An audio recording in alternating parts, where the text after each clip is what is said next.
Mars 2020. Nous sommes dans le Grand Est, en plein cœur de la première épidémie de Covid-19. Les professionnels de la santé de la région vivent un véritable cauchemar. Jean-Jacques Herbstein, médecin généraliste et auteur du livre « Je ne pouvais pas les laisser mourir », a été en première ligne. J'ai commencé à voir mourir des gens et nos salles d'attente se sont transformées en tranchées. On a vu monter en puissance l'épidémie et on a vu mourir nos premiers patients. Enfin, moi, j'ai vu mourir mes premiers patients en respectant scrupuleusement la doxa gouvernementale, ce qui est devenu, après, de manière un peu ironique et un peu cynique, la règle des 4D, Doliprane, dodo, domicile, décès. On ne peut pas commencer à laisser mourir les gens sans bouger le petit doigt. On est quand même des généralistes. Ça fait 25 ans que je suis installé, ça fait 25 ans que mes patients me font confiance. Je ne peux pas non plus leur dire « restez chez vous et attendez que ça se passe ». Une nuit, l'après-midi, j'ai vu une patiente, une jeune patiente de 40 ans, qui avait les symptômes du Covid. Alors moi, j'ai fait le réflexe « restez chez vous, ça va pas mieux, vous m'appelez, blablabla, blablabla ». Elle m'a chopé sur Messenger en disant « je vais pas bien ». Il était minuit. J'ai dit « qu'est-ce qui se passe ? Écoutez, j'ai du mal à respirer ». Je lui ai demandé de compter sa fréquence respiratoire, qui était au-dessus de 30. Et là, j'ai dit « oula, c'est pas bon, c'est au-dessus de 25, il faut faire le 15 ». Donc faites le 15 immédiatement et vous me tenez au courant. Donc elle a fait le 15. Et le retour du 15, ça a été « restez chez vous ». Je pense qu'à ce moment-là, les services de réanimation étaient au bord de l'implosion. Alors j'ai dit « restez chez vous, d'accord, des conseils, vous m'appelez si vraiment il y a quoi que ce soit qui tombe mal, mais je viens vous voir demain ». Et le lendemain, je suis allé la voir, je lui ai prescrit la prise en charge théorique à laquelle on avait pensé. Il y avait 4 trucs, il y avait l'azithromycine, un anticoagulant parce qu'on commençait à savoir qu'il y avait des cailloux qui pouvaient se former, un médicament pour l'aider à respirer, et puis du zinc, parce que le zinc a des propriétés antivirales. 48 heures après, plus rien. Plus aucun symptôme. On dit, tiens, il se passe quelque chose, quoi. J'ai dû traiter 80 patients, et le constat était simple, 0 hospitalisation et 0 décès. Et mon ami Denis Gastaldi doit être à plus de 100. Enfin, on était 3 généralistes, on arrivait à pas loin de 200 patients traités par azithromycine avec des résultats qui étaient quand même drôlement encourageants. Et on a pu un décès et puis une hospitalisation. Le docteur Herbstein et ses collègues décident ensemble de publier une tribune dans l'Est républicain, un journal régional, dans le but de partager leurs observations prometteuses avec le plus grand nombre. Il y avait une urgence absolue. Enfin, les gens ils tombaient comme un gravelotte, ça mourait quand même un petit peu. On s'est rendu compte qu'on avait peut-être une solution. Pas la solution, mais une solution qui était devant nous. Donc on a été très prudents. Très prudents. Et c'est là que les problèmes sont arrivés. Le papier sort le dimanche de Pâques. Lundi de Pâques, c'est repris par le Parisien. Le mardi matin, 8h, coup de téléphone du président du Conseil de l'Ordre. En disant, qu'est-ce que vous êtes en train de faire là ? Et le président du Conseil de l'Ordre me dit, maintenant, faites ce que vous voulez, mais vous arrêtez toute communication. Malgré les vies sauvées, le docteur Herbstein se retrouve accusé par le Conseil de l'Ordre de ne pas avoir tenu compte des consignes gouvernementales. Le 9 juin 2020, malgré les résultats encourageants et l'efficacité observée de son protocole à base d'azithromycine et de zinc, la DGS, Direction Générale de la Santé, écrit un courrier à tous les médecins de France. Quand la DGS déconseille la prescription d'azithromycine, non seulement les prescripteurs comme nous ne comprennent pas, mais ce qui est terrible, c'est que le grand public ne comprend pas. Parce que le grand public qui a été traité par l'azithromycine avec succès, dit « mais attendez, mais qu'est-ce qu'ils nous font là ?» Et pourtant, cette décision n'est rien en comparaison de ce qui s'est passé avec l'hydroxychloroquine, une autre molécule qui va se retrouver au cœur de la plus grande polémique et pour certains du plus grand scandale scientifique du XXIe siècle. Comment expliquer cette guerre complètement folle, complètement délirante contre l'hydroxychloroquine? A-t-on oui ou non laissé mourir des gens en les privant de solutions qui auraient pu leur sauver la vie? Ils sont nombreux dans le monde médical à en être convaincus. D'autant que, comme vous allez le découvrir, plusieurs traitements naturels ont montré d'excellents résultats contre la Covid-19 sans jamais trouver le moindre relais dans les médias, ni le moindre soutien de la part des instances de santé. Pour quelles raisons? Et dans l'intérêt de qui?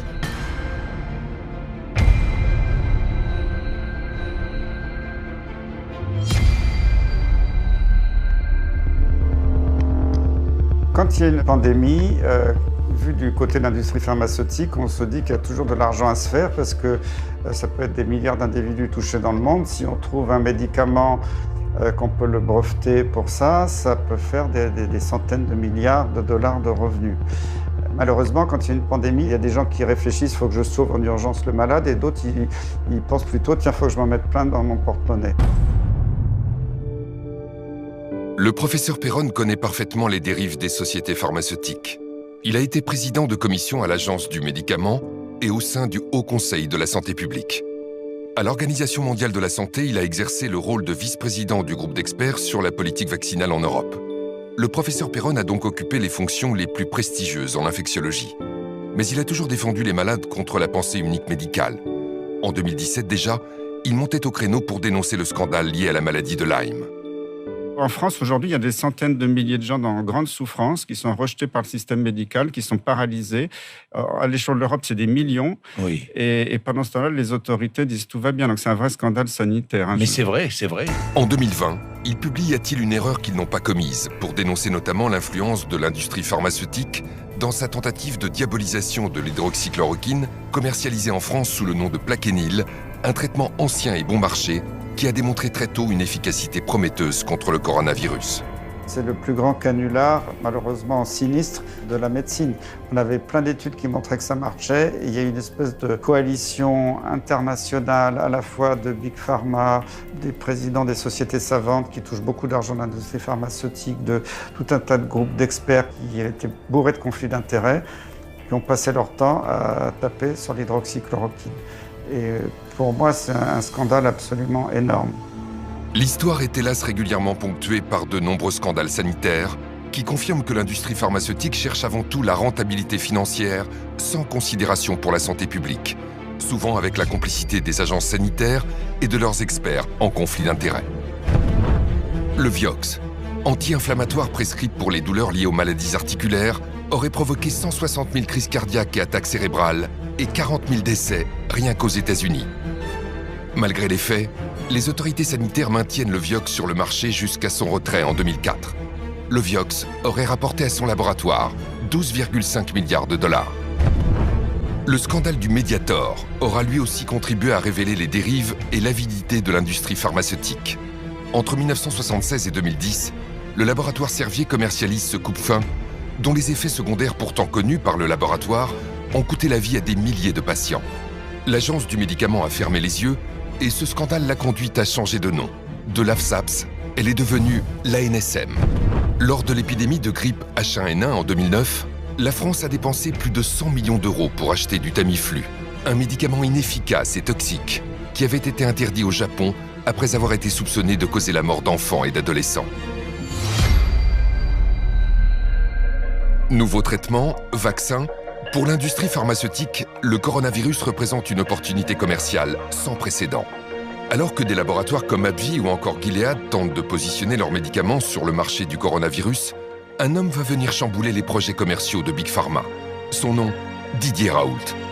Considéré dans le monde comme un des plus grands spécialistes des maladies infectieuses, le professeur Didier Raoult dirige l'IHU Méditerranée Infection à Marseille, un pôle 100% indépendant de l'industrie pharmaceutique et au rayonnement mondial dans le domaine des maladies infectieuses. Au début de l'année 2020, le professeur Didier Raoult et son équipe de chercheurs épluchent les récentes données des scientifiques chinois qui mettent en avant l'efficacité d'un traitement à base d'hydroxychloroquine.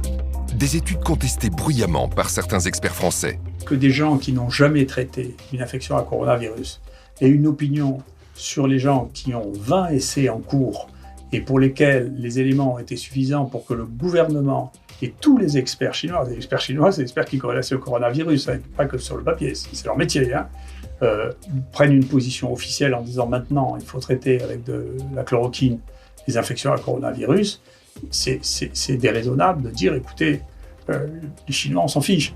Là est venue la première étude de Didier Raoult, qui avait des contacts en Chine, qui connaissait tout ça, et qui a commencé à faire une étude. Au début, c'était sur 24 malades, un petit nombre de patients. Cette étude, déjà, a montré qu'il se passait quelque chose. Alors, elle a été contestée, 24 malades, c'est rien du tout. Après, il en a mis 80, après, il en a mis 1500, puis 3500.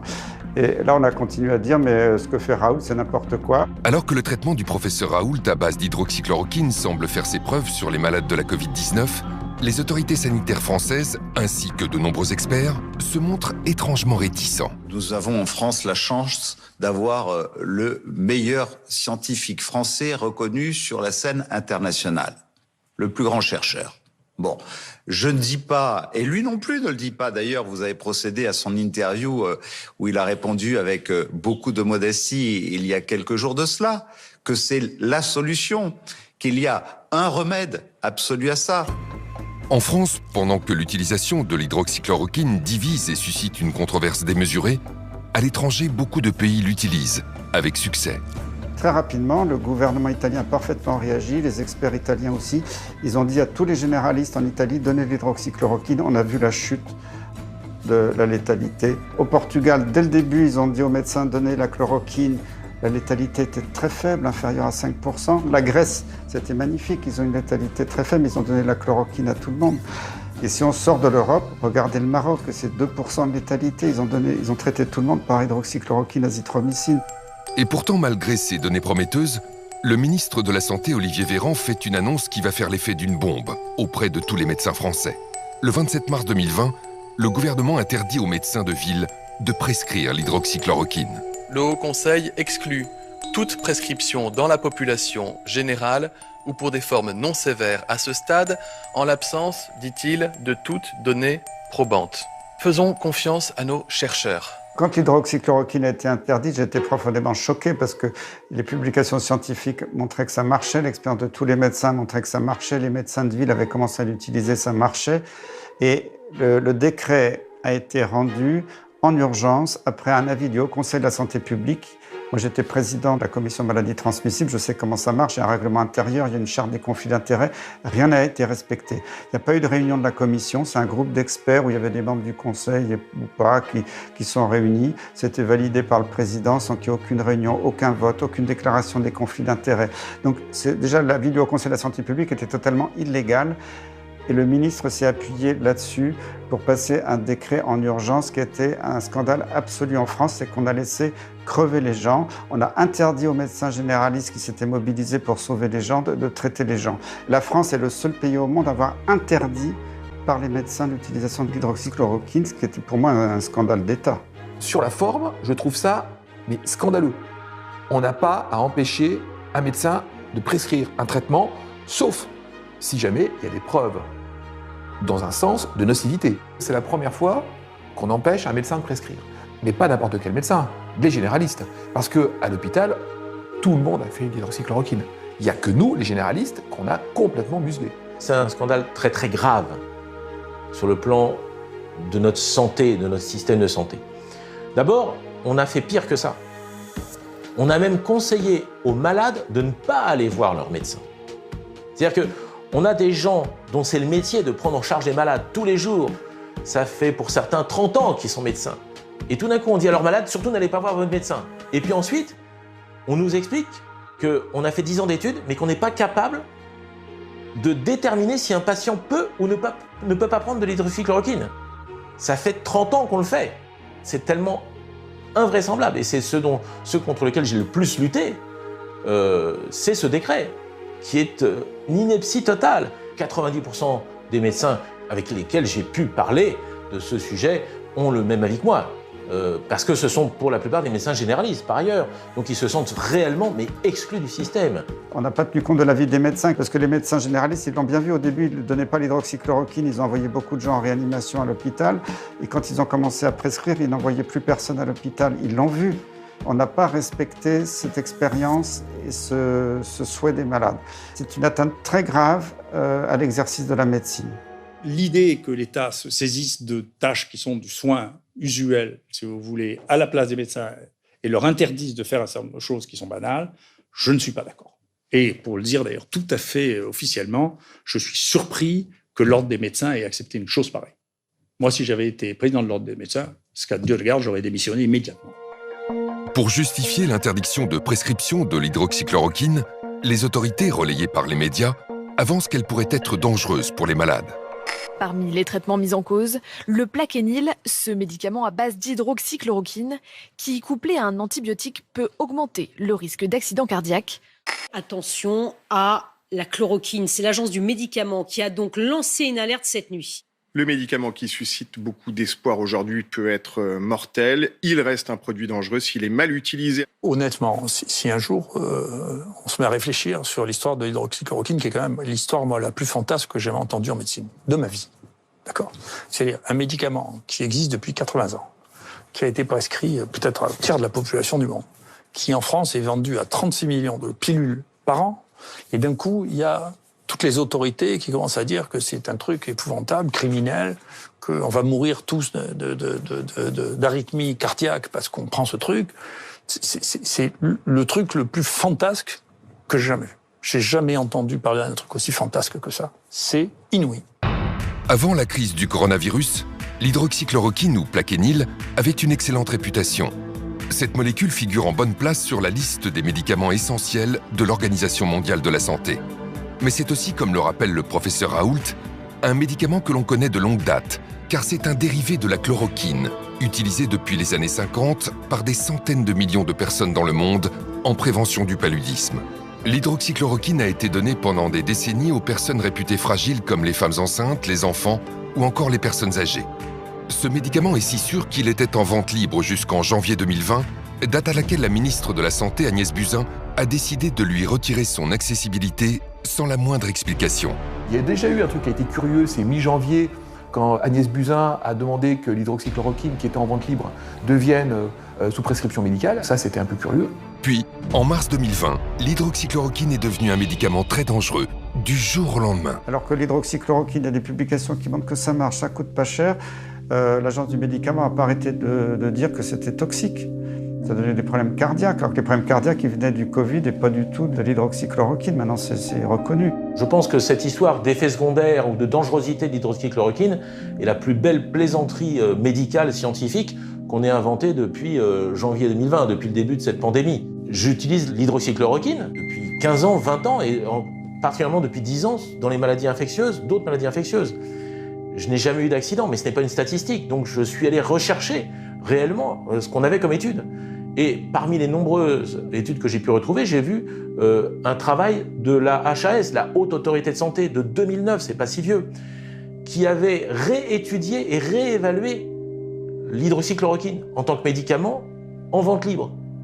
Ils ont étudié ça pendant 6 mois, 100 000 prescriptions, 65% de ces prescriptions étaient faites par des médecins généralistes, ce qui prouve bien que tout le monde en prescrivait très largement.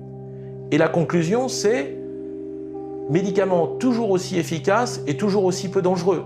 Et on a redonné non seulement l'AMM, mais aussi l'autorisation de vente sans ordonnance, donc vente libre, en 2009 à l'hydroxychloroquine. Vous imaginez bien qu'une telle étude faite par la Haute Autorité de Santé il n'y a pas si longtemps, donc avec des moyens modernes, s'il y avait eu le moindre danger de l'hydroxychloroquine, on l'aurait vu.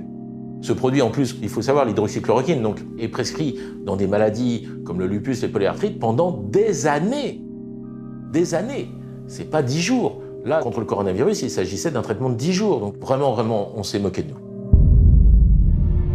Y a-t-il eu une forme de complot contre la chloroquine, un vieux médicament générique qui ne rapporte rien à l'industrie pharmaceutique? Ce qui s'est passé avec le scandale du Lancet nous donne peut-être la réponse. Le 22 mai 2020, l'hydroxychloroquine va se retrouver la cible d'une étude publiée dans The Lancet, l'une des plus prestigieuses revues scientifiques du monde. La revue médicale britannique a publié une vaste étude. 15 000 malades ont reçu 4 combinaisons différentes à base de ces 2 molécules, seules ou associées à un antibiotique. Et les conclusions sont très claires. Nous avons posé une question. Y a-t-il un quelconque avantage à utiliser l'un de ces traitements chez les patients hospitalisés avec un Covid-19? Et la réponse est un non assez concluant. Il n'y a pas une once de preuve que cela soit le cas. Conclusion de l'étude. La chloroquine et l'hydroxychloroquine ne devraient pas être utilisées en dehors des essais cliniques.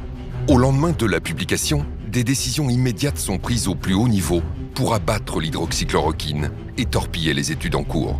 L'Organisation mondiale de la santé suspend le traitement sous hydroxychloroquine dans son vaste essai clinique international Solidarity.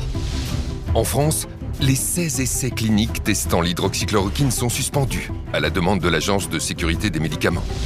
le ministre de la Santé, Olivier Véran, interdit l'utilisation d'hydroxychloroquine à l'hôpital alors que son utilisation était déjà très restreinte. Mais toutes ces mesures prises à la va-vite s'appuient en réalité sur une étude frauduleuse. Le 4 juin, The Lancet fait marche arrière et indique dans un communiqué le retrait de son étude. La revue The Lancet fait volte-face. Dans un communiqué publié jeudi soir, 3 des 4 auteurs d'une récente étude sur l'hydroxychloroquine remettent en cause sa validité. Nous ne pouvons plus nous porter garant de la véracité des sources des données primaires. La prestigieuse revue scientifique britannique a également présenté ses profondes excuses. L'étude du Lancet, qui a fait scandale à un moment donné et qui a été retirée très rapidement, nous a beaucoup perturbés. Alors, pour moi, ce n'était pas une surprise parce que j'en ai déjà vu d'autres, des études dans d'autres domaines totalement bidonnées.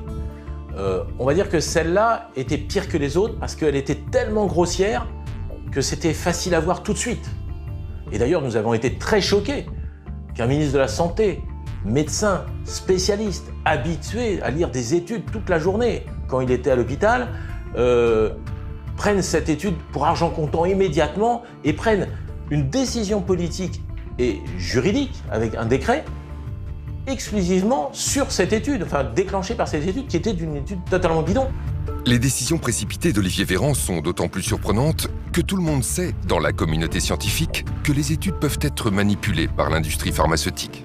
Et le rédacteur en chef du Lancet lui-même a fait un pamphlet en 2016 pour dire dans mon journal ça va pas du tout, c'est infiltré par l'industrie, on publie des articles qui sont complètement faux. Le patron du Lancet, Horton, a dit maintenant on va plus pouvoir publier des données de recherche clinique parce que les laboratoires pharmaceutiques aujourd'hui sont tellement forts financièrement et arrivent à avoir de telles méthodologies pour nous faire accepter des papiers qui, apparemment méthodologiquement, sont parfaits, mais qui, au fond, font dire ce qu'ils veulent à cela. C'est très très grave. Le scandale du Lancet est ahurissant.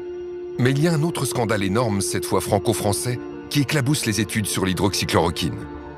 Dès la fin du mois de mars, la France a lancé une grande étude nommée Discovery pour identifier les médicaments qui marchent contre la Covid. On a le protocole Discovery, auquel on croit beaucoup et qui est très important, qui est un protocole européen, avec, vous le savez, plusieurs branches. Il y en a une sur la fameuse hydroxychloroquine et azithromycine. Il y en a aussi sur le remdesivir et plusieurs autres protocoles de traitement. On aura des résultats le 14 mai. Finalement, après des mois d'attente, des résultats partiels sont tombés en septembre. Et ils sont saisissants.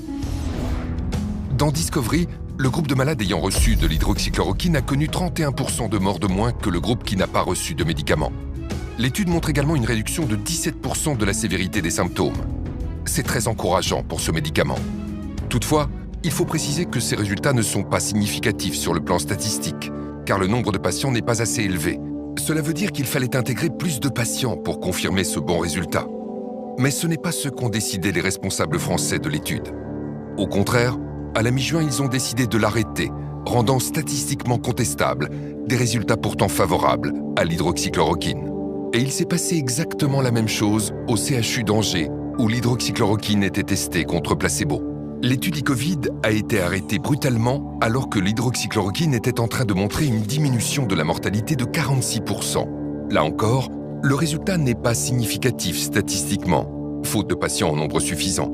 Mais avec un tel signal positif, une mortalité divisée par 2, il y avait toutes les raisons de continuer l'étude plutôt que de l'arrêter en cours de route. Je voudrais bien que des journalistes d'investigation interrogent les gens responsables de ces essais pour leur dire « mais comment se fait-il que vous les ayez arrêtés ? Quel est le rationnel scientifique de l'arrêt d'un traitement qui a été mis en cours, qui est officiel, que vous l'arrêtez prématurément alors que vous n'avez qu'une partie de ce que vous aviez prévu de faire et que les résultats préliminaires sont à faveur de l'hydroxychloroquine ?» Ça, c'est une question intéressante. Cette affaire est d'autant plus troublante que, par comparaison, un autre médicament a bénéficié d'un traitement très différent. Il s'agit du remdesivir, un médicament à 2 000 € la dose, fabriqué par le laboratoire Gilead. En septembre 2020, le professeur Yazdan Pana, principal architecte de Discovery, est auditionné au Sénat. En ce qui concerne le remdesivir, nous, pour l'instant, on n'a aucune preuve sur l'efficacité de ce traitement. Il y a eu 4 essais cliniques internationaux sur remdesivir. Pour nous, il n'y a aucun qui nous montrent vraiment que ce traitement est efficace. Donc on considère qu'il faut continuer à évaluer ces traitements. Malgré l'accumulation d'études défavorables, le professeur Yazdan Pana veut donc continuer l'essai Discovery sur le remdesivir, alors qu'il a été décidé d'arrêter l'essai sur l'hydroxychloroquine au moment où elle semblait diminuer la mortalité de 31%. Alors pourquoi un tel deux poids deux mesures ? Ce médicament, le remdesivir, serait-il une clé d'explication du scandale autour de l'hydroxychloroquine ? C'est la piste clairement évoquée par le professeur Raoult, auditionné au Sénat en juin 2020. Moi, je vous recommande de faire une véritable enquête sur Gilead et le remdesivir. Voilà. Si vous regardez la structure de Gilead, vous comprendrez que c'est quelque chose qui ne fonctionne qu'avec très très peu de produits, très peu de personnel et une influence considérable. Ce qui s'est passé dans les semaines suivant cette audition va définitivement donner raison au professeur Raoult. En juillet, à la surprise générale, le remdesivir obtient de l'Union européenne et de la France une autorisation temporaire de mise sur le marché. C'était plus qu'étonnant car il n'existait alors aucune preuve de son efficacité et il y avait des signaux très clairs de sa toxicité sur les reins et sur le foie. Il donne des insuffisances rénales potentiellement graves chez des gens qui sont, je vous rappelle que ceux qui sont vraiment malades sont souvent des gens fragiles, âgés, ils ont un rein déjà fatigué, et en plus la maladie, le virus, attaque le rein, puisque vous savez qu'en dehors des poumons, il attaque le cœur et le rein. Donc, on est face à un virus qui attaque le rein chez des gens qui ont déjà un rein fragile, et on leur donne un médicament qui donne des insuffisances rénales. Est-ce raisonnable ? Le remdesivir, déjà, c'est un traitement cher, lourd, hospitalier, bourré d'effets indésirables. C'est un médicament cher, injectable, réservé à l'hôpital. C'est un antiviral, donc il ne peut marcher que dans la première phase de la maladie. Quand vous êtes hospitalisé et que vous commencez à être en soins intensifs ou au moins sous oxygène et que vous commencez à avoir des insuffisances respiratoires, c'est fini, il ne marche plus. Il faut le donner beaucoup plus tôt, comme l'hydroxychloroquine. Sauf qu'on ne l'a pas en ville puisque c'est un médicament hospitalier. Donc c'est doublement absurde parce qu'on met en avant un médicament qui est à usage exclusivement hospitalier pour des malades qu'il faut traiter avant qu'ils arrivent à l'hôpital. En face, vous avez l'hydroxychloroquine. L'hydroxychloroquine, on la connaît depuis 30 ans. On connaît tous ses effets secondaires, on n'a aucune inconnue sur cette molécule, et elle coûte 4 €. Vous êtes ministre de la Santé, vous décidez d'essayer lequel ? Celui que vous ne connaissez pas, qui vaut entre 2 000 et 4 000 €, celui que vous connaissez parfaitement et qui vaut 4 €. Voilà ce que je pense du remdesivir. Quand l'ANSM a accordé au remdesivir l'autorisation donc de provisoire de mise sur le marché, une ATU, eh bien, 2 jours plus tard, le Haut Conseil de santé publique, lui, au terme de ces débats qui sont publics, et on a les transcriptions, disait que c'était inefficace, cher, et qu'aucune preuve de l'efficacité clinique n'avait été apportée. Donc comment est-ce que l'ANSM a pu accorder une autorisation avec le texte dit une présomption forte d'efficacité, là où les experts, 2 jours plus tard, diront que c'est notoirement inefficace. Et en un temps record, je ne sais pas, en 2 semaines, c'était autorisé à l'Agence du médicament américaine, en un temps record à l'Agence du médicament européenne, en un temps record à l'Agence du médicament française. Ils ont une autorisation de mise sur le marché. Mais c'est un scandale énorme. Ce scandale énorme devient encore plus criant à l'automne. Le 8 octobre 2020, la Commission européenne signe l'achat de 500 000 doses de remdesivir avec le laboratoire Gilead. À plus de 2 000 € le traitement, c'est un contrat à plus d'1 milliard d'euros pour un médicament qui n'a jamais fait la preuve de son efficacité. Plus grave encore, quelques jours après ce méga contrat, l'Organisation mondiale de la santé publie les résultats de son grand essai Solidarity. Les conclusions sont claires et définitives. Le remdesivir ne sauve pas la moindre vie et n'accélère pas la guérison des malades. Ces conclusions définitives n'ont pas empêché l'Union européenne de signer un contrat à 1 milliard d'euros pour ce médicament. Et dans la foulée de ce contrat, le remdesivir est distribué largement dans les hôpitaux français. Juste après que tout le monde se soit mis d'accord sur le fait que le remdesivir ne sert à rien, eh bien, on reçoit du ministère de la Santé, du directeur général de la Santé, une lettre qui nous dit maintenant, vous pouvez utiliser le remdesivir quand vous voulez, c'est gratuit, on en a tant que vous voulez. Vous pouvez donc mettre des perfusions pendant 10 jours avec un produit qui ne sert à rien et qu'on a acheté. Mais vous n'avez pas le droit d'utiliser l'hydroxychloroquine, qui est un médicament que 2 milliards de personnes ont pris dans leur vie et qui n'a pas donné d'effets secondaires, à part essentiellement des problèmes oculaires quand on prend ça pendant plus d'1 an. Donc, si vous voulez, il y a quand même là un problème de fond. C'est particulièrement choquant parce qu'au même moment, l'Agence du médicament a refusé à nouveau d'autoriser l'hydroxychloroquine en France. L'Agence du médicament refuse au professeur Raoult une recommandation temporaire d'utilisation de la chloroquine en disant « Écoutez, on ne peut pas, professeur, parce que, vous comprenez, 1, ça ne marche pas, 2, c'est dangereux. C'est même très dangereux, la chloroquine. » Sauf que cette même agence du médicament avait 2 mois auparavant, 3 mois auparavant, au mois de juillet, accordé une autorisation, cette fois-ci temporaire d'utilisation, au remdesivir, qui lui était notoirement inefficace, et je vais y venir, et effectivement spécialement dangereux. Qu'est-ce que ça cache? Qu'est-ce que ça cache? Tous les scandales de santé publique commencent comme ça.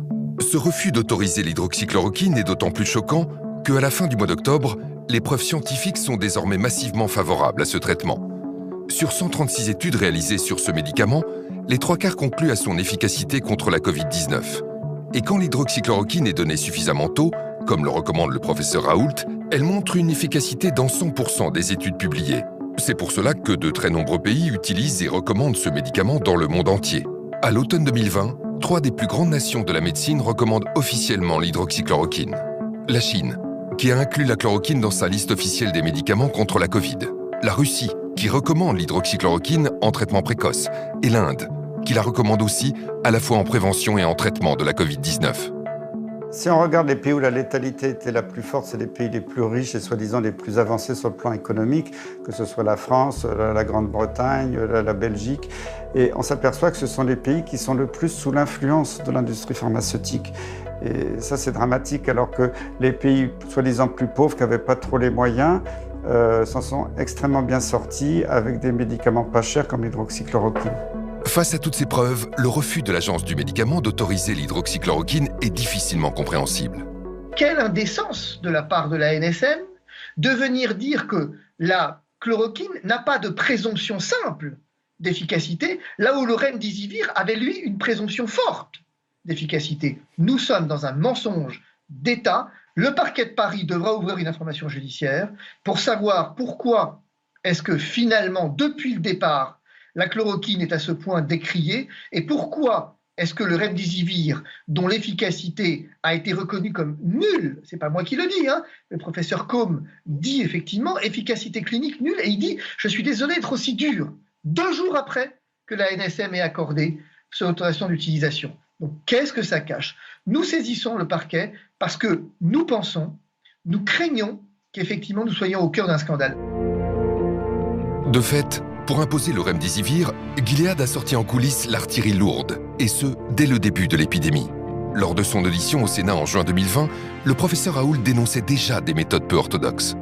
Je vous le rappelle, moi quand j'ai commencé à parler pour la première fois de la chloroquine, il y a quelqu'un qui m'a menacé à plusieurs reprises, de manière anonyme. J'ai porté plainte et j'ai fini par trouver que c'était celui qui avait reçu le plus d'argent de Gilead depuis 6 ans. Quand même.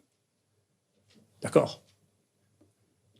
Donc, si vous voulez, j'ai une expérience personnelle, d'accord, de fonctionnement qui ne me paraissent pas normaux. Peut-être que c'est une coïncidence, mais c'est pas sûr parce qu'il me disait qu'il m'interdisait de parler de la chloroquine. D'accord? J'ai les mails, j'ai porté plainte officiellement à la police, on sait qui c'est. Ce que révèle le professeur n'est pas un cas isolé, car la plupart des experts infectiologues français ont des liens d'intérêt avec le laboratoire Gilead. Le journal Science et Avenir en a calculé le nombre exact. 85% des spécialistes français les plus reconnus des maladies infectieuses ont touché de l'argent de Gilead Sciences. Au total, Gilead a versé 18,5 millions d'euros aux professionnels de santé en France depuis 2013. En coulisses, les enjeux financiers sont immenses. L'évolution du cours en bourse de Gilead étant directement liée à la question de l'efficacité ou non de l'hydroxychloroquine et donc en partie aux déclarations du professeur Raoult. Gilead est une société qui est cotée à peu près à 100 milliards de dollars. Nous pouvons remarquer sur ce graphique qui est le cours de bourse que son action a monté de façon assez spectaculaire avec le début de la pandémie. Cela a donné une augmentation de la valorisation de cette entreprise d'environ 30 milliards de dollars. Et on peut voir que cette augmentation est très très fluctuante.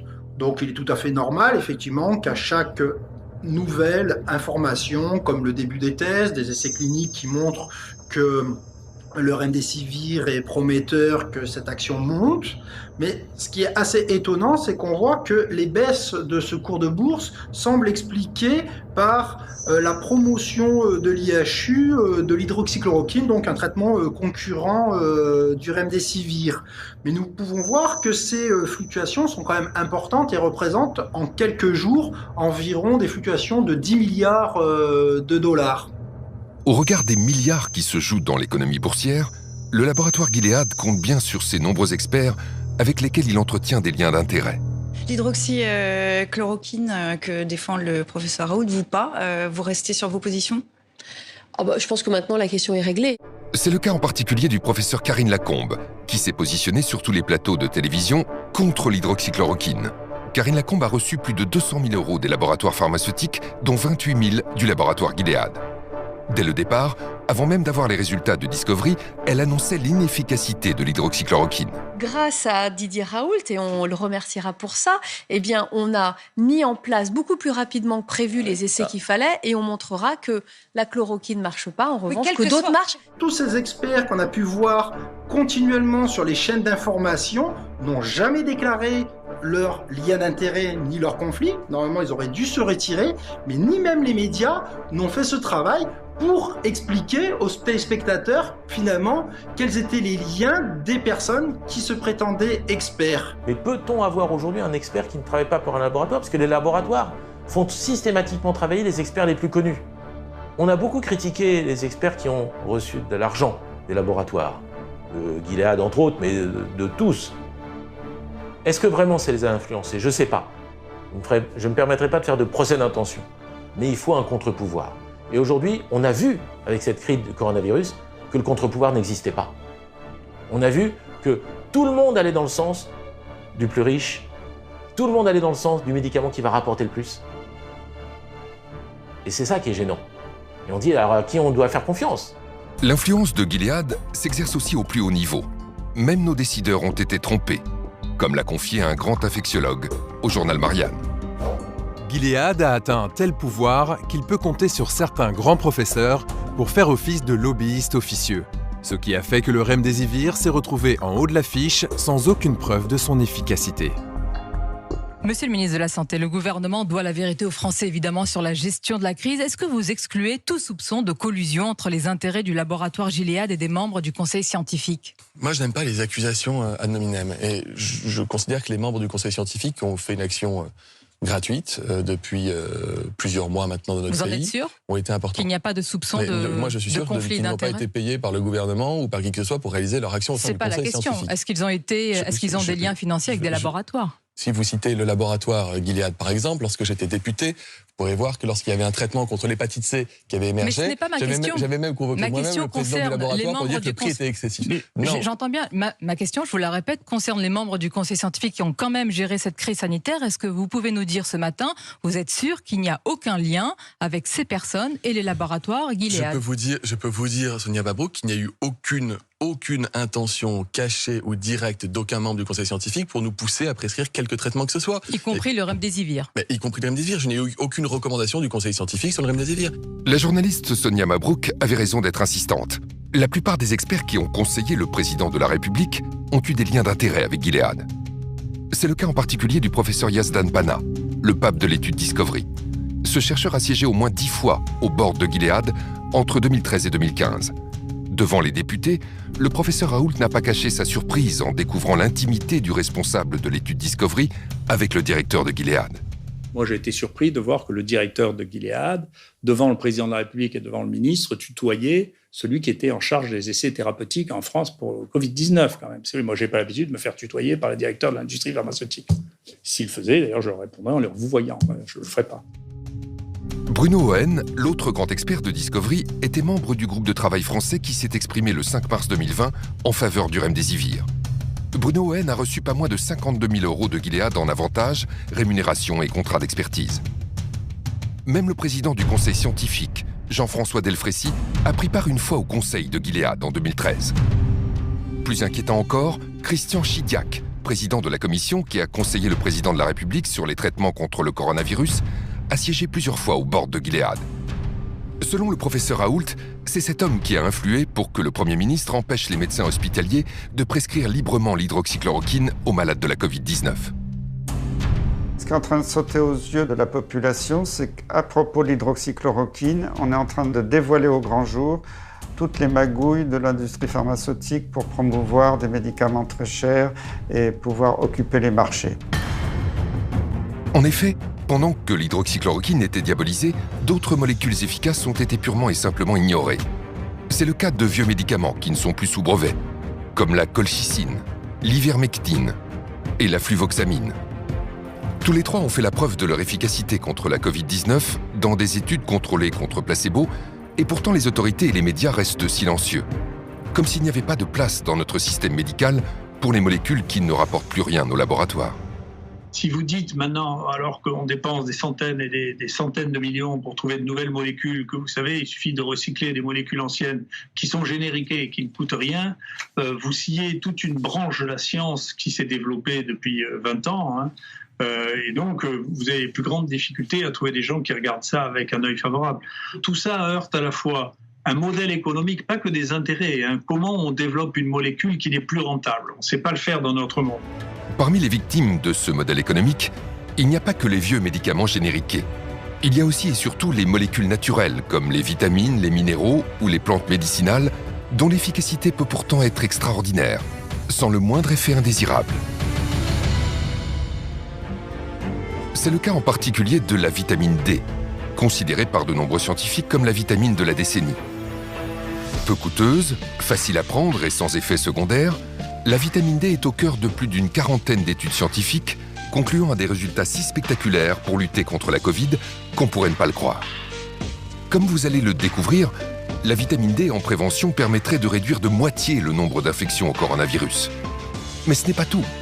La vitamine D en traitement aurait pu sauver la vie de milliers de malades hospitalisés.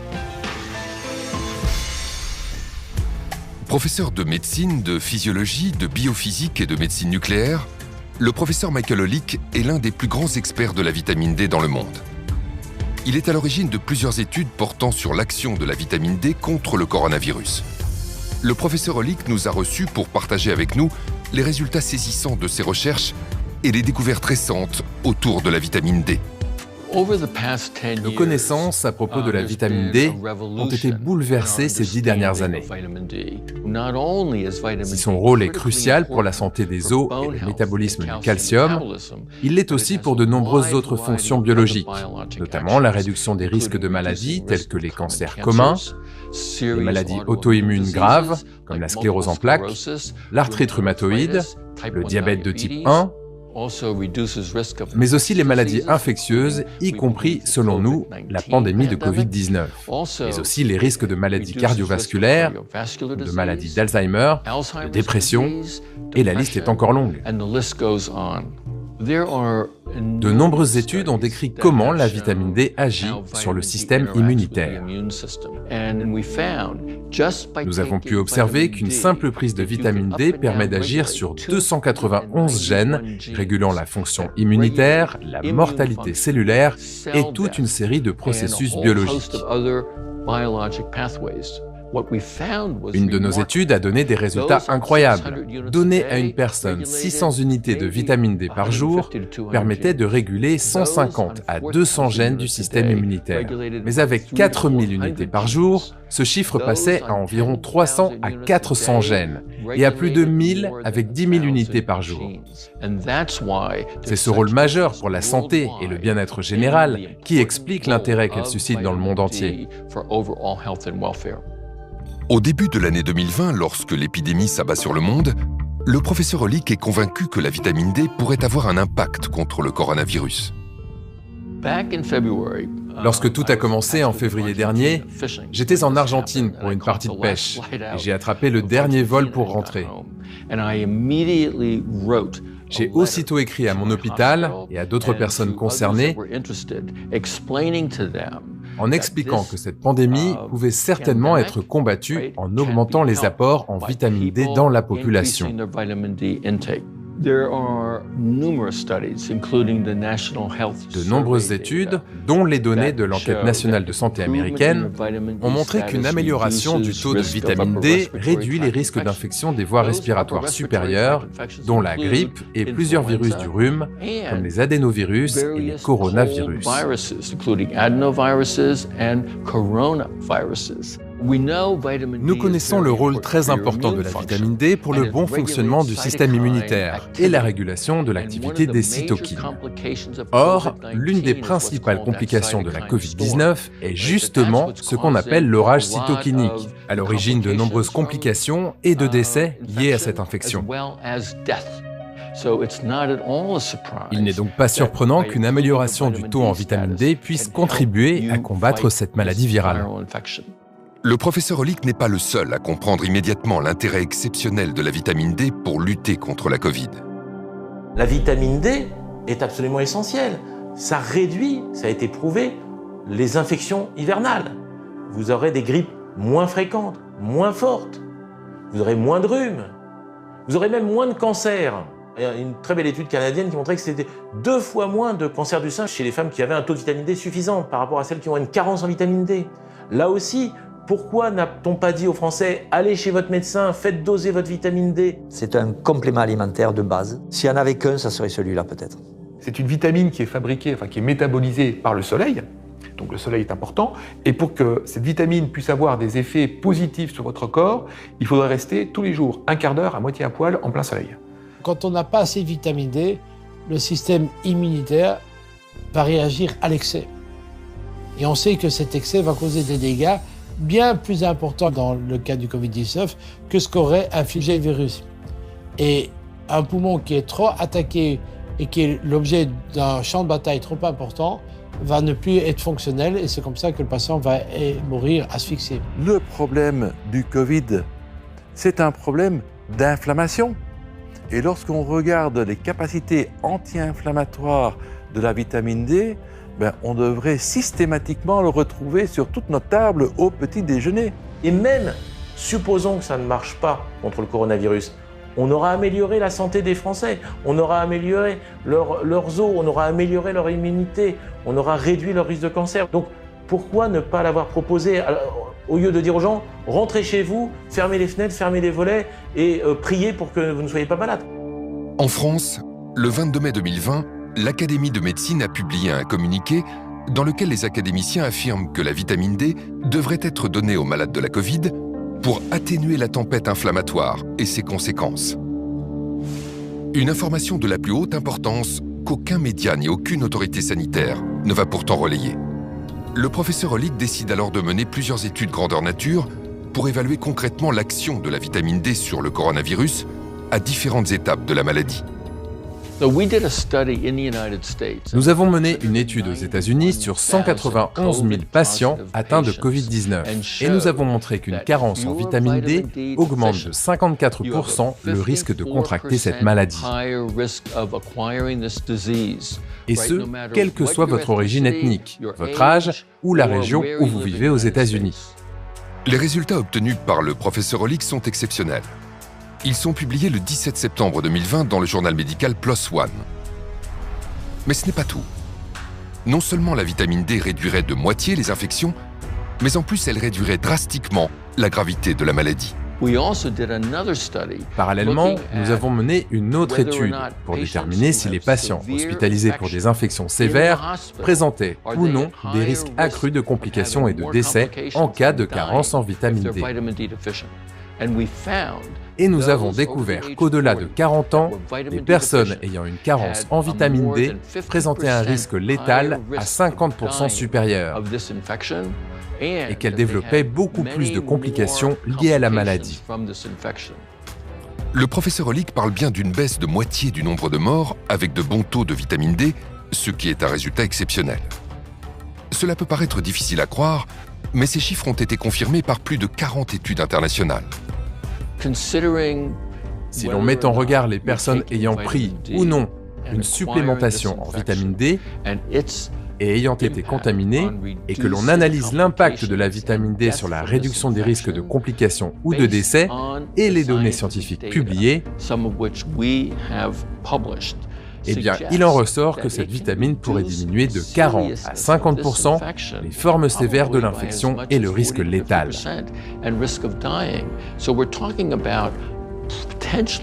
Je pense qu'on parle potentiellement de centaines ou de milliers de personnes qui auraient pu éviter l'hospitalisation, effectuer des séjours moins longs à l'hôpital et surtout éviter la complication ultime, à savoir la mort.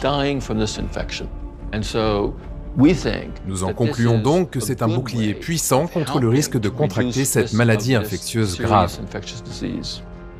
Une étude randomisée espagnole confirme la conclusion du professeur Hollick.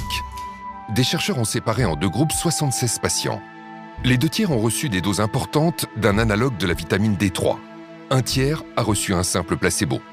Dans le groupe placebo, la moitié des patients est partie en réanimation. 2% seulement dans le groupe vitamine D. Mieux, tandis que 8% du groupe placebo sont décédés, on ne déplore aucun mort chez les patients du groupe vitamine D. À ce jour, on estime que 40% de la population mondiale est carencée en vitamine D. 80% en France. Parmi les plus touchés, les personnes âgées. Plusieurs études en France et dans le monde prouvent que la vitamine D réduit le risque d'infection et de décès. C'est ce qui a été observé dans un EHPAD frappé par le virus lors de la première vague. La vitamine D a protégé les malades. On a observé en fait que les résidents qui avaient été supplémentés en vitamine D récemment, en fait dans les 30 derniers jours avant l'infection, eh bien, avaient une survie qui était 90% supérieure aux résidents qui avaient reçu de la supplémentation en vitamine D plus ancienne. Je pense que les maisons de retraite devraient en prendre conscience et administrer systématiquement de la vitamine D à leurs résidents. Nous savons qu'ils sont susceptibles d'être à risque de carence en vitamine D et qu'ils courent un risque très élevé de contracter cette infection et d'en mourir. Aux États-Unis, j'ai recommandé d'administrer immédiatement 50 000 unités de vitamine D.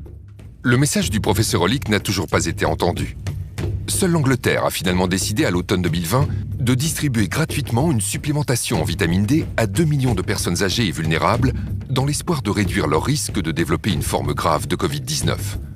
En France, comme dans d'autres pays, le silence des autorités est assourdissant. Quand on dit que la vitamine D peut aider à combattre cette maladie, cela soulève des interrogations. Les médecins connaissent le lien entre la vitamine D, le rachitisme et la santé osseuse, voire même peut-être l'ostéoporose chez la femme. Mais ils sortent rarement des sentiers battus. Ils ne savent pas qu'il existe une littérature impressionnante démontrant que les récepteurs de vitamine D sont présents dans le système immunitaire et qu'ils ne sont pas là pour rien.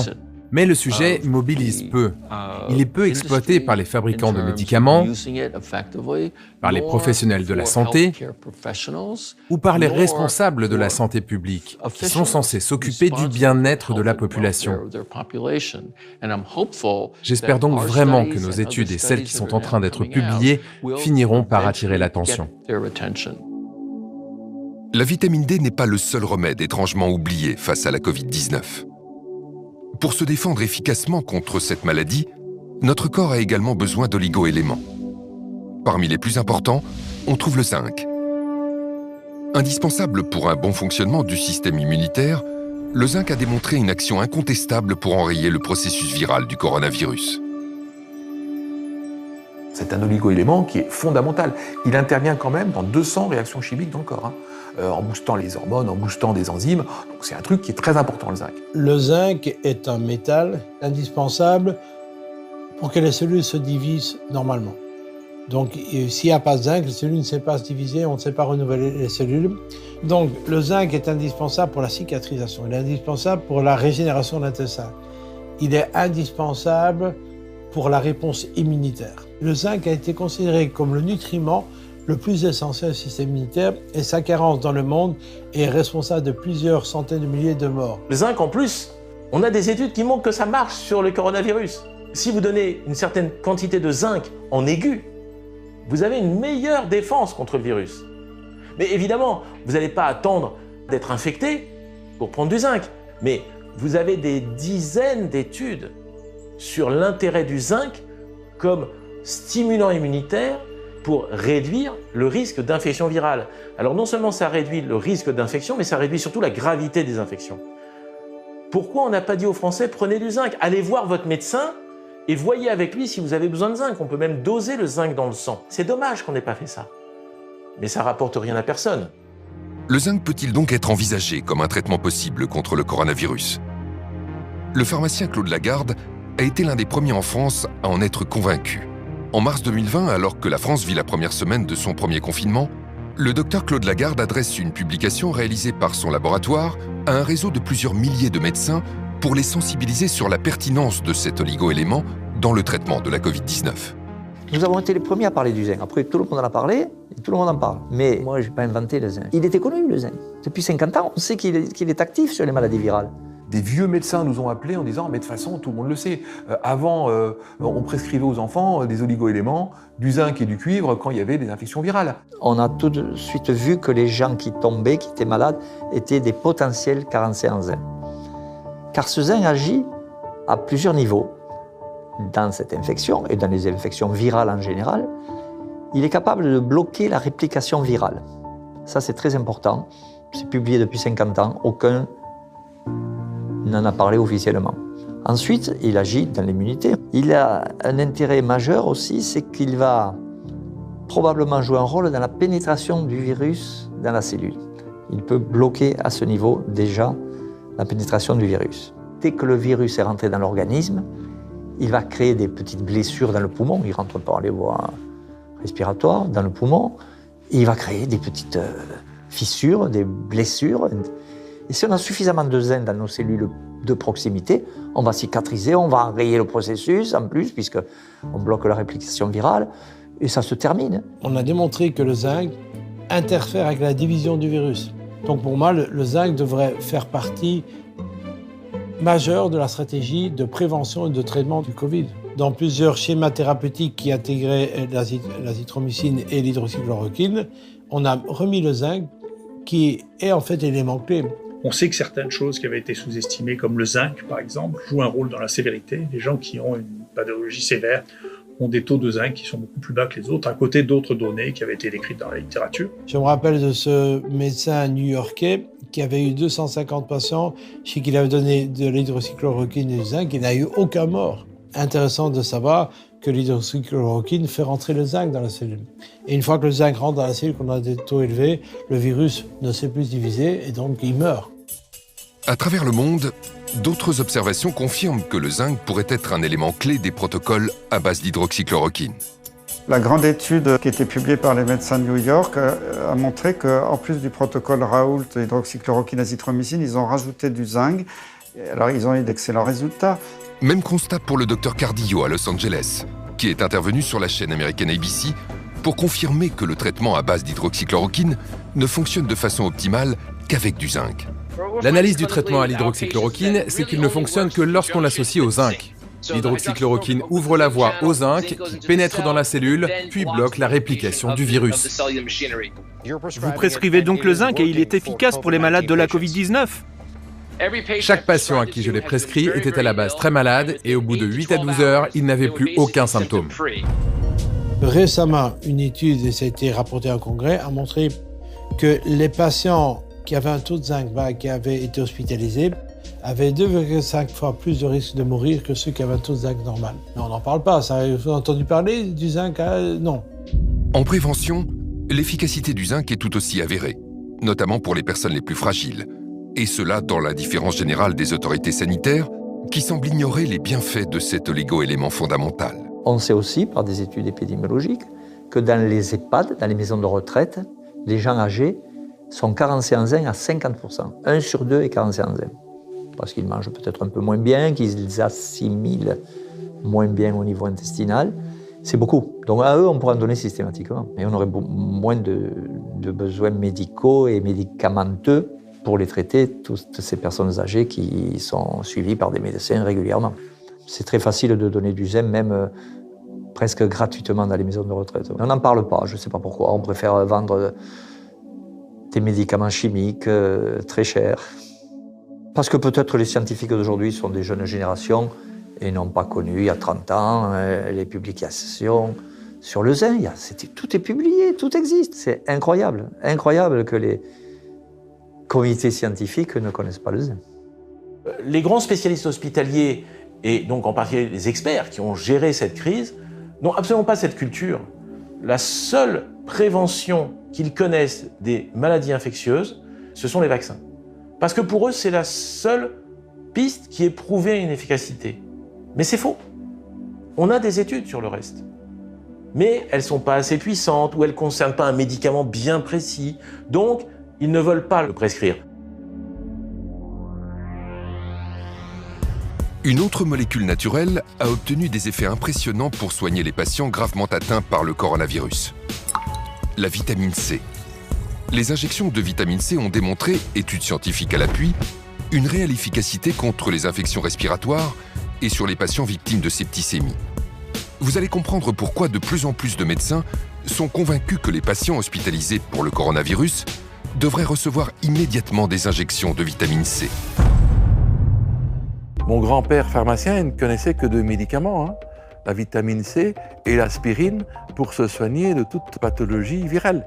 La vitamine C se devrait d'être remise à l'honneur. La vitamine C, c'est un élément qu'on connaît depuis peut-être un siècle comme stimulant immunitaire. 1 gramme, 2 grammes de vitamine C, déjà, on sait que ça a une action sur notre immunité. Et la vitamine C, elle a un avantage. Vous ne pouvez jamais faire d'excès. Vous ne pouvez jamais avoir un effet secondaire parce que vous avez pris trop de vitamine C. Parce que c'est une vitamine qu'on appelle hydrosoluble. Donc si vous en prenez trop, elle va repasser dans les urines, c'est pas grave, vous risquez rien. Mais pendant qu'elle passe dans le corps, elle agit. Et donc les fortes doses de vitamine C pourraient être efficaces. Chez un patient qui est complètement diminué en antioxydants, la vitamine C va très rapidement éteindre les incendies. C'est un antioxydant puissant. Elle protège tout ce qui est la phase aqueuse du corps, donc l'intérieur des cellules. Donc cette vitamine C est une barrière et un protecteur majeur des cellules contre les attaques des oxydants. Et également, les globules blancs en ont besoin pour ne pas exploser quand ils arrivent sur le champ de bataille. Dans certaines maladies, la vitamine C nécessite d'être apportée à forte dose. Il n'est pas très facile de prendre par la bouche de fortes doses. Et on a depuis longtemps déjà imaginé la possibilité d'injecter la vitamine C, ce qui va booster l'organisme. Face au coronavirus, les injections à haute dose de vitamine C auraient peut-être pu sauver la vie de nombreuses personnes gravement atteintes. Ce traitement bon marché et sans aucun danger n'a pour autant trouvé aucun écho dans les médias. Le docteur Pierre Corry est spécialiste de la médecine de soins intensifs aux États-Unis. Il appartient à un groupe constitué de 5 experts, tous rassemblés autour du professeur Marik, l'un des pionniers de l'utilisation de la vitamine C en injection.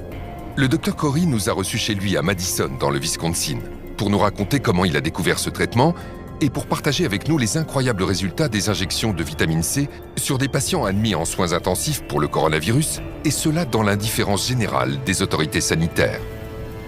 Le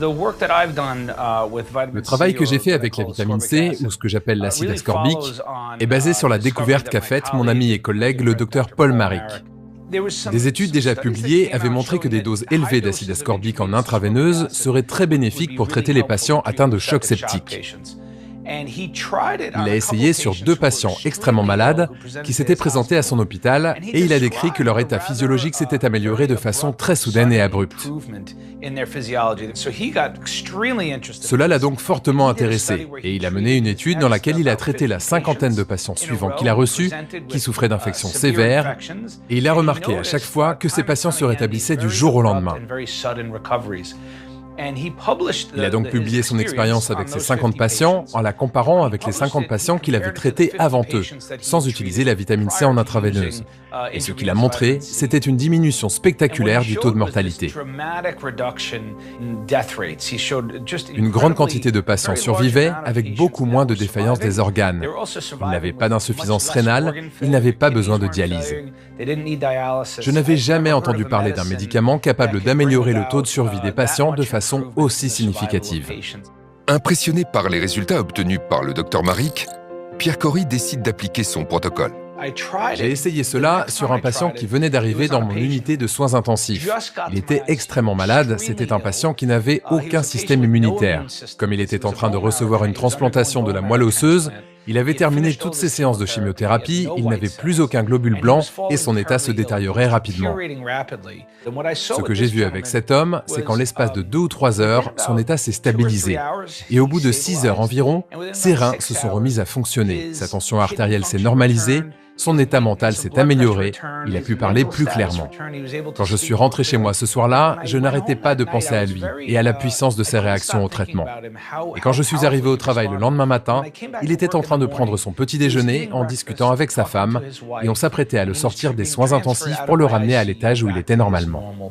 Et depuis ce moment-là, j'ai réalisé beaucoup de travaux dans ce domaine. J'ai mené ma propre étude et je dirais que ce que mon étude ajoute aux publications existantes, ce que j'ai découvert en utilisant cette approche dans mon propre service de soins intensifs, c'est que les effets de la vitamine C en intraveineuse et les réponses qu'elle produit dépendent entièrement du moment où elle est administrée. Il faut l'administrer très rapidement après l'arrivée du choc septique, de préférence aux urgences ou très tôt dans l'unité de soins intensifs. Fort des résultats spectaculaires obtenus avec la vitamine C sur des patients victimes d'un choc septique, les docteurs Paul Marik et Pierre Cory vont appliquer leur protocole sur des malades atteints de la Covid-19. Les résultats obtenus confirment leurs prévisions. Puisque nous savons, et c'est la conviction que je partage avec mes collègues, que la vitamine C fonctionne dans les cas de choc septique ou de septicémie, devrions-nous en déduire qu'elle peut fonctionner aussi dans les cas de Covid ou de difficultés respiratoires liées à la Covid? Eh bien oui, absolument. Au stade où j'en suis aujourd'hui, nous avons déjà un essai randomisé contrôlé et un essai rétrospectif qui montrent tous les deux les effets très bénéfiques de la vitamine C à haute dose dans des cas d'insuffisance respiratoire liée à la Covid.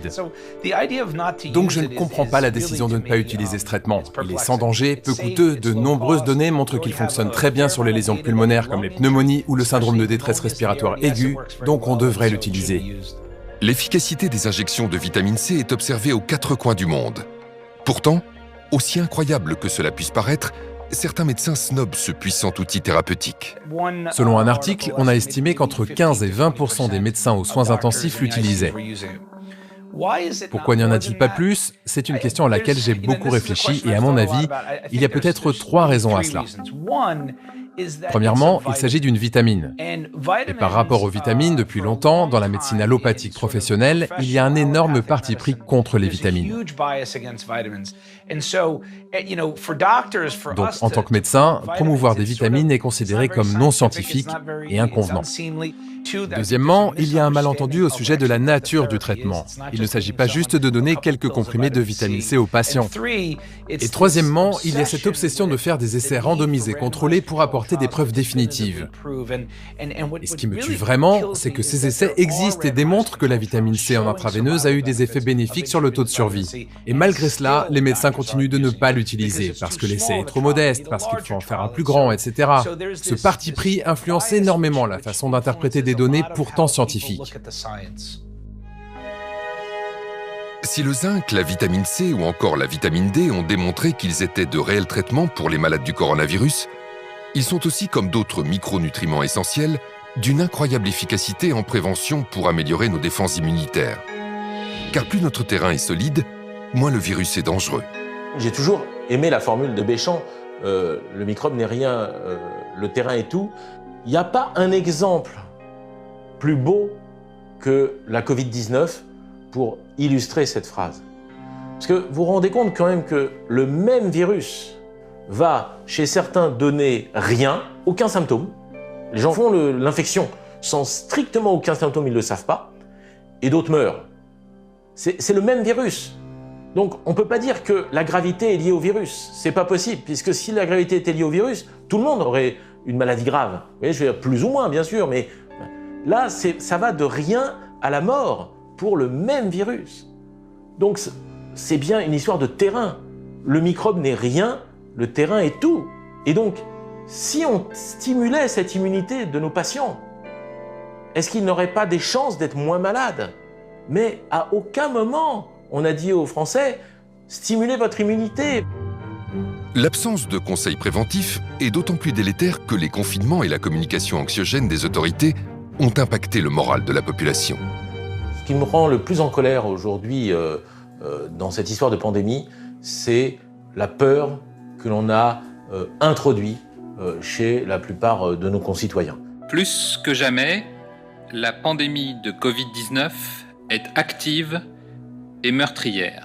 On a joué avec cette peur, on l'a entretenue et elle est dramatique à beaucoup de niveaux. On le sait tous, le stress fait chuter le système immunitaire. Ceux qui font de l'herpès le savent. Un gros stress, le bouton d'herpès sort. Pourquoi un bouton d'herpès sort? Parce que le système immunitaire a chuté.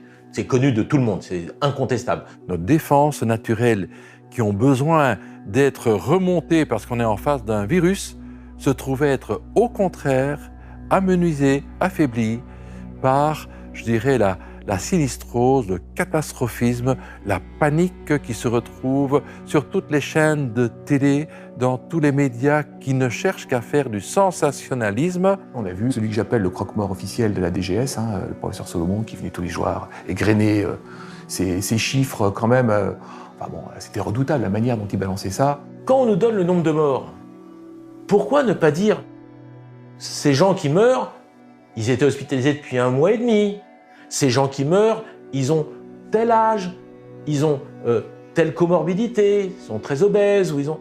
En entretenant la peur dans la population, je pense qu'on a au contraire aggravé les risques sanitaires plutôt que le contraire.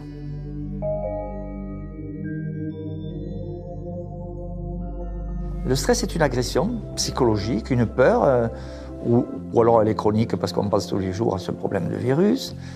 Et le stress met en branle des mécanismes de réponse aux agressions qui a tendance à nous carencer en certains micronutriments, en certaines molécules de la vie. Vous voyez ? Donc le stress concourt à nous carencer en magnésium, en zinc, en d'autres substances minérales essentiellement, mais il nous carence parce qu'il hyperconsomme certains nutriments. Donc si on n'a pas apporté l'équivalent tous les jours dans son alimentation, le stress va nous vider petit à petit de certaines réserves. Stress, isolement, manque de soleil, l'immunité de la population déjà fragilisée n'a en plus pas pu bénéficier de la part des autorités sanitaires de conseils avisés sur les gestes préventifs simples qui lui auraient permis d'optimiser ses défenses naturelles.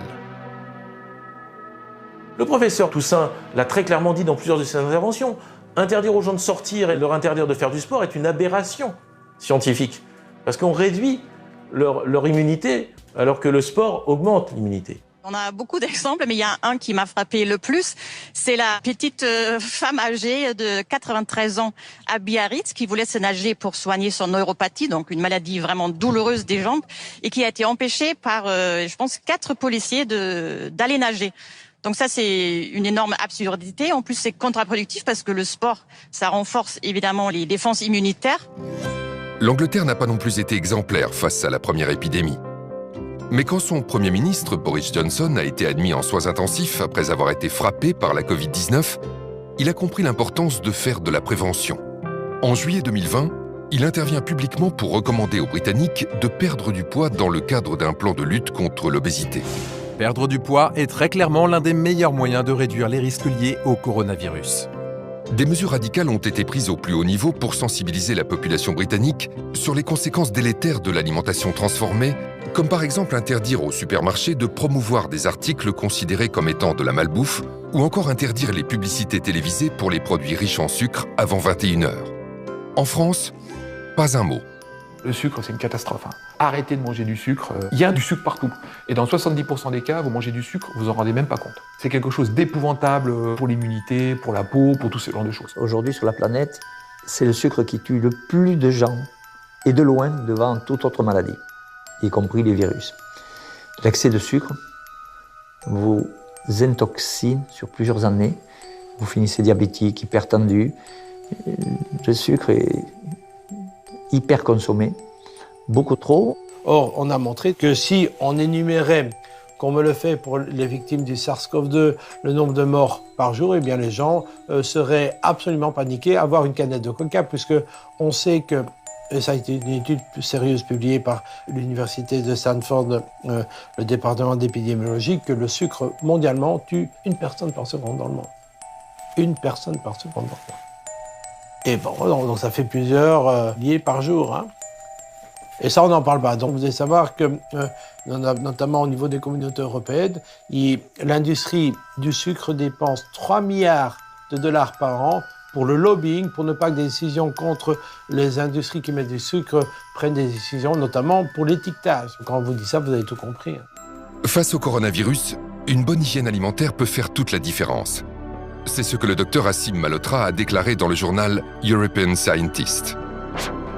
Le grand public doit être informé immédiatement qu'il lui faut réduire le sucre, les glucides transformés et la malbouffe, et se mettre à consommer des produits bruts, riches en légumes, fruits, noix, graines, avec beaucoup de protéines, de légumineuses, de poissons, viande, œufs, pour améliorer sa santé en quelques semaines et l'aider à se protéger contre le nouveau coronavirus. Pourquoi ne conseille-t-on pas aux gens de se prémunir, de leur donner des conseils alimentaires pour prévenir des désordres et des pathologies? Eh bien, je pense tout simplement parce que dans les études de médecine, on n'apprend pas la santé aux futurs médecins.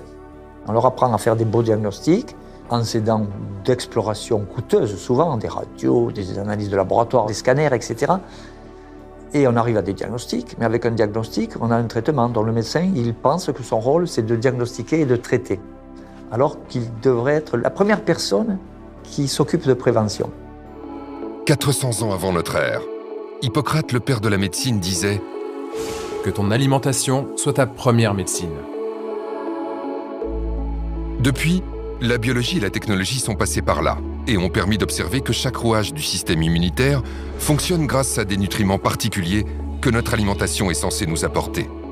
Ainsi, armé avec de bonnes munitions, notre système immunitaire dispose de l'arsenal idéal pour combattre une multitude de menaces telles que les bactéries, les champignons, les parasites ou encore les virus. Puisque l'intestin contient 60% de nos cellules immunitaires, vous comprenez bien que l'alimentation joue un rôle majeur sur notre immunité. Seulement de nos jours, l'alimentation est souvent trop riche en calories et trop faible en nutriments essentiels, même lorsque l'alimentation est équilibrée. C'est pourquoi pour de plus en plus de professionnels de la santé, la micronutrition apparaît comme une solution préventive particulièrement efficace contre les virus. Notre organisme est une véritable usine chimique qui fabrique des hormones, des anticorps, des quantités de molécules, des tissus, du muscle, des organes. Donc, tout se fait par de la chimie interne, ce qu'on appelle la biochimie. Et cette biochimie nécessite des substances que nous devons manger absolument. Donc protéines, acides aminés, acides gras polyinsaturés, vitamines, toutes les vitamines, oligo-éléments, qui sont des catalyseurs. Sans eux, les milliards de réactions chimiques dans l'organisme ne peuvent pas bien se réaliser. La micronutrition, c'est un moyen de restaurer le bon fonctionnement de l'organisme. C'est d'apporter donc des nutriments à l'état de trace, parce que micronutriments pour corriger ces défaillances. La plupart de mes patients ont des carences sévères en oméga 3, des carences en sélénium, en vitamine D. Je me rappelle de ce patient qui a un cancer du pancréas, qui est venu me voir parce qu'il est désespéré, parce que, en fait, quand on vous dit que vous n'avez plus que pour 3 mois à vivre, soit vous acceptez, vous allez faire votre testament, soit vous essayez de voir s'il n'y a pas une alternative. Et ce patient, à qui on avait dit vous êtes inopérable, a voulu quand même faire autre chose. Son bilan nutritionnel était catastrophique, on l'a corrigé. Il a pu, avant une chimiothérapie, la tumeur a régressé, on a pu l'opérer et il est en rémission complète.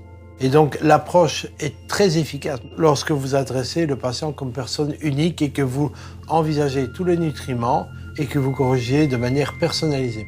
Et quand vous faites ça, vous avez des résultats remarquables. La situation des maisons de retraite, ou comme vous appelez en France EHPAD, est assez révélatrice et caricaturale de la situation de société. Les personnes âgées, en moyenne plus de 80 ans, ont été les premières victimes et restent les premières victimes de cette infection à virus SARS-CoV-2 Covid-19, ce qui est révélateur de leur état micronutritionnel détestable et complètement carencé. On a des moyens efficaces qui sont de corriger le taux de vitamine D, le taux de zinc, le taux d'antioxydants. Et c'est ça qui est un peu interpellant. Pourquoi, alors que cela est connu, est-ce qu'on ne le propose pas aux patients ? Cette omerta s'exerce également sur les nombreuses autres solutions naturelles à notre disposition.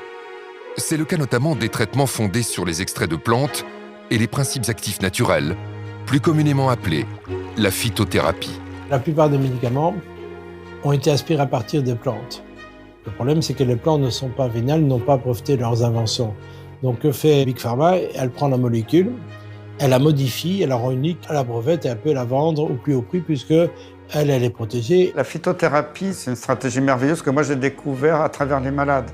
Je n'ai pas appris ça à l'école de médecine, bien entendu. Le gouvernement chinois, quand il y a eu le Covid, ils ont été intelligents. Ils ont vu qu'ils étaient un peu débordés au début. Bon, certes, ils ont trouvé l'hydroxychloroquine en cours de route, mais ils ont fait appel à la médecine traditionnelle chinoise. Et que ont donné les médecins chinois? Beaucoup d'artémisia. Ça a marché. Après, ça a été exporté en Afrique. Ça a marché remarquablement. On s'est moqué du président de Madagascar et d'autres pays qui avaient de l'artémisia partout dans les écoles. Il n'a pratiquement pas eu de Covid, il n'a pratiquement pas eu de mort. Il y en a d'autres. Scutellaria a prouvé son efficacité sur le coronavirus lui-même. Son efficacité, je dis bien en prévention. Ça ne guérit pas la maladie, mais en prévention, on a une réduction des infections à coronavirus grâce à Scutellaria. Beaucoup d'extraits de plantes ont un intérêt parce que ce sont des molécules qui vont limiter l'inflammation. Boudée, voire discréditée par une bonne partie du monde médical et scientifique, la phytothérapie mérite pleinement de retrouver ses lettres de noblesse. Le 19 septembre 2020, l'Organisation mondiale de la santé a approuvé la mise en place d'un protocole pour des essais cliniques concernant les traitements de phytothérapie pour la Covid-19. Les débats scientifiques sur l'artémisia, les margousiers ou encore la vernonie pourraient ainsi retrouver leur place légitime. À côté de la phytothérapie, vous avez l'aromathérapie. Vous avez le plus grand antiviral probablement que la nature ait créé, qui est Ravinsara. Cette huile essentielle qui vient de Madagascar est d'une puissance extraordinaire. Et on a des publications claires là-dessus. C'est un antiviral puissant qui touche justement beaucoup les virus, on va dire des familles du coronavirus, et c'est un immunostimulant. Le Ravinsara est en effet une huile essentielle emblématique de l'aromathérapie. Son efficacité sur les virus est bien connue du grand public. Pour preuve, elle a été en rupture de stock pendant plusieurs semaines en France durant l'épidémie. Le domaine de prédilection des huiles essentielles, c'est l'infectiologie. Donc toute pathologie qui aura généré ou qui va se marquer, se traduire par une infection, que l'infection soit bactérienne, fongique, parasitaire, virale. Le secret de l'efficacité d'une huile essentielle réside dans le fait qu'elle est constituée d'innombrables molécules, augmentant ainsi son champ d'action et son efficacité face aux intrus. Cette spécificité fait de l'aromathérapie une discipline très prometteuse pour résoudre l'un des défis sanitaires majeurs des années à venir, l'antibiorésistance. Selon l'OMS, d'ici 2030, les antibiotiques ne seront plus efficaces sur bon nombre de bactéries, avec des conséquences catastrophiques pour notre santé. Dans le monde, on parle de plus de 500 000 décès rattachés à ce phénomène d'antibiorésistance. C'est un défi incroyable pour le monde pharmaceutique qui n'est plus parvenu, sur ces 15 dernières années, à créer un nouvel antibiotique innovant qui aurait pu détruire le microbe. Et il n'y a pas de réponse actuelle.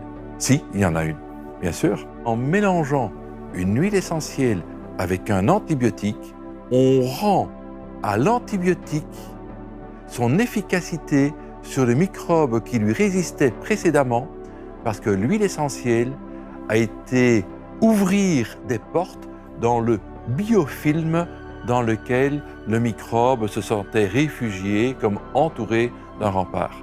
Et c'est ça que l'huile essentielle offre. Maintenant, l'huile essentielle choisie a elle-même une activité antibactérienne qui lui permet de ne pas être simplement un ouvre-porte à l'antibiotique. Les mécanismes d'action des huiles essentielles sont nombreux, ce qui en fait des armes particulièrement utiles contre les nouvelles menaces comme le coronavirus. Chaque classe de molécules composant les huiles essentielles peut avoir une activité différente sur le virus.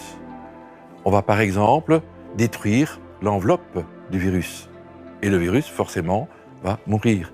On peut attaquer son ADN, son ARN et donc forcément provoquer la mort du virus. On peut aussi empêcher que le virus n'adhère à la paroi de la cellule pour pénétrer la cellule et créer la pathologie.